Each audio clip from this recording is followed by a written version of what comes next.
Hello, all you big, beautiful brains out there. Today, we're going to talk about psychosocial development.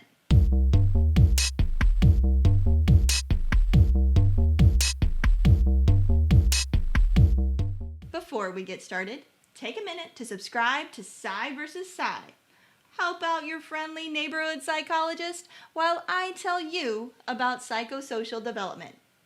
There are two big developmental theories that have made a huge impact on psychology. One of them is the psychosocial theory, which was first developed by Erikson. Yeah, you heard that right. Erikson. And that's the one we're going to talk about today. Erikson thought that we went through developmental stages throughout the entirety of our life. And the developmental stage that we go through are characterized by the social dynamics that we're going through at that age. In particular, these stages are defined by how the needs of the individual conflict with the needs of society. Let's look at each one of the stages so you get a better idea of what I mean. The first stage lasts from when you're born until you're about a year and a half old.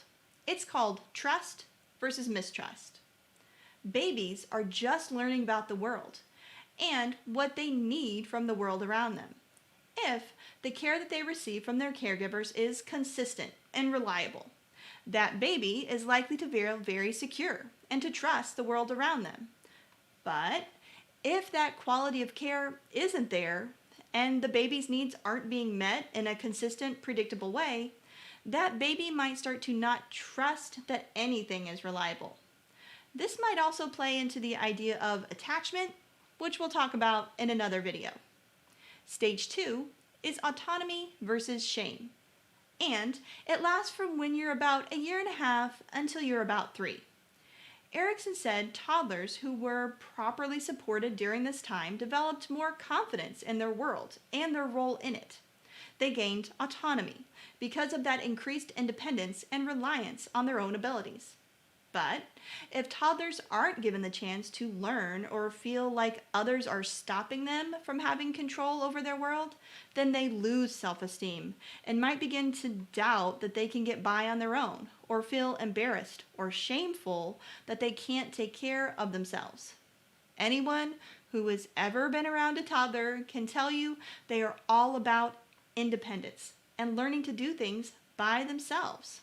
It can be a delicate balancing act to give them what they need and to not squash their tiny, adorable little self-reliance. The next stage is initiative versus guilt, and it's from about age 3 to about age 5. In young childhood, kids start to want to learn about their world, and they ask tons of questions. If properly supported in this natural tendency to explore by play or make-up activities, or just even answering their question, kids develop initiative.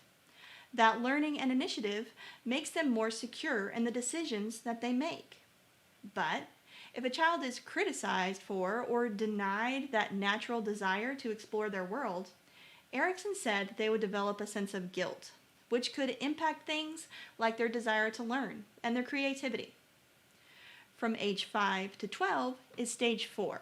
It's called industry versus inferiority. In this later childhood, kids start developing their own talents and skills. If they're supported and encouraged to develop those skills, they develop pride in what they're doing and start to feel more confident in their own abilities, or as Erikson called it, industrious. But the child might start feeling inferior if their talents or skills are dismissed, or maybe even belittled. Bad bullies. Stage 5 is called identity versus role confusion, and it's from ages 12 to about age 18. A lot of your teen years are spent trying to figure out who you're going to be when you grow up, what you'd like your life to be like, maybe with a partner or a family, or what kind of job or career you'd like to have. If you're properly supported and can successfully incorporate those new ideals into your picture of who you are, then you can form your sense of identity. But if you're not able to figure out how you'll fit in or your place in society, that could lead to role confusion. Ages 18 to 40 is all one stage called intimacy versus isolation. Erikson thought that the main conflict in this age group was whether or not they could find and form relationships with other people, specifically loving relationships with partners. As we begin to explore romantic or committed relationships with others during this time, we should be developing skills that will ultimately lead us to build happy and safe intimacies with others. If we can't do that, like say we're commitment avoidant, it can lead to feelings of inadequacy, depression, loneliness, or isolation. Stage 7 is generation versus stagnation, and it lasts from your 40s until age 65. These words are used a little oddly, but here Erikson means generation as in your ability to create or to give back.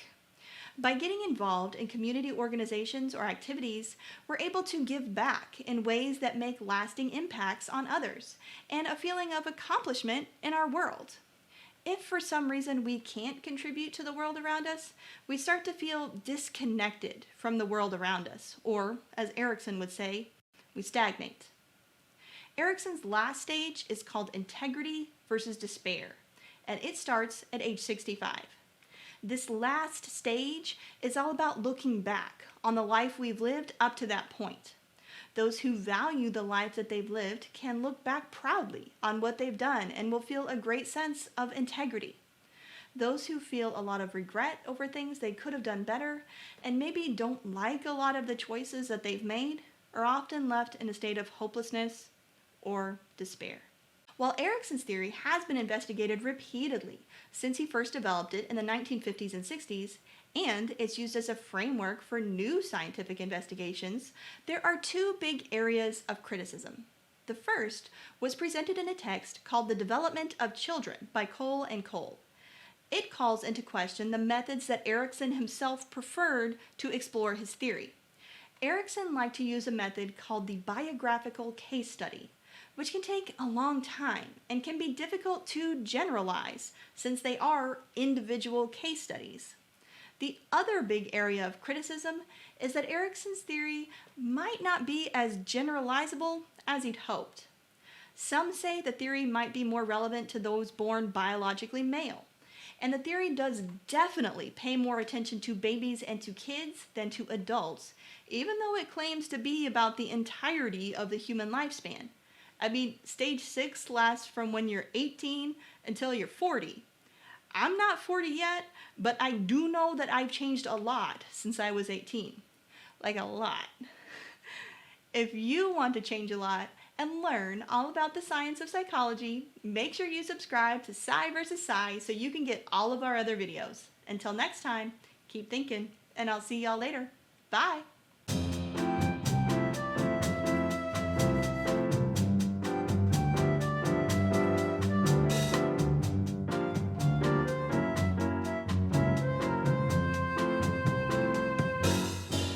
So I said I'm younger than 40, and now you can't stop wondering how old I am.